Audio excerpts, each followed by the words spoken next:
I went to the garden of the Holy Virgin Mary, most pure. So sad. See, here's Mary, and yeah, this Baby Jesus this head. used to be Jesus.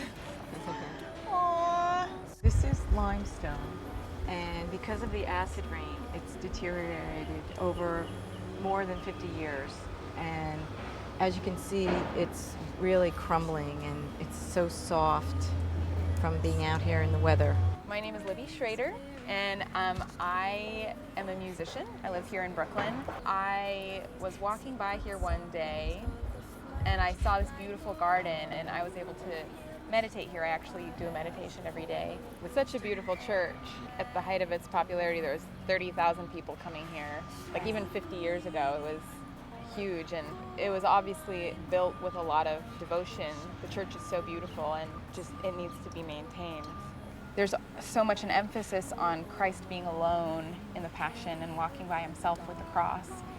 But in fact, according to the Gospel of John, his mother and Mary of Clopas and Mary Magdalene were there with him. He wasn't alone at the very end. He had the love of the Marys. And it's good for us to remember that gift that they gave to him. We go to yoga together on Tuesday night, and we just made friends. And I was thinking, I'd really like to replace those statues, but I don't know how much that would cost or what it would entail. I don't know anybody who carves stone. And it's just sort of clicked. I'm like, wait a second, there's a woman who does the rosary who carves statues. And I'm like, this is the person I should be talking to about the statues. And that's basically how it got started.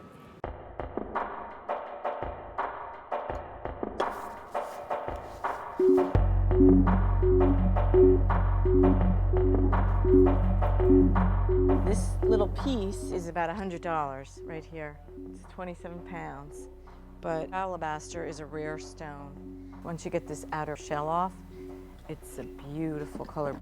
This is just water, but there's enough crystallization in this stone that when it's polished with many hours of sanding, it looks like this. It's so shiny, it looks like it's wet. Until you really polish it up, the dust just looks white. I'm just gonna finish the face a little bit more, make it a little bit more real looking.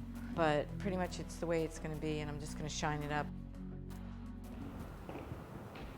This is the area where we'll be presenting the stone, and it'll be on a pedestal eye level. There will be a box where people can come and donate for our garden sculptures. Even though it may be a statue in a Catholic religious statue, it's still an art form.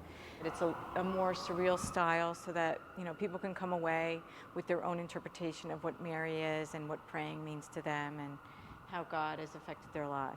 I could be here for 5 hours all by myself with no one else around, and it feels like 1 minute goes by. The process of sculpting is more of a meditative process for me, and the same as, saying the rosaries and praying. Blessed art thou amongst women.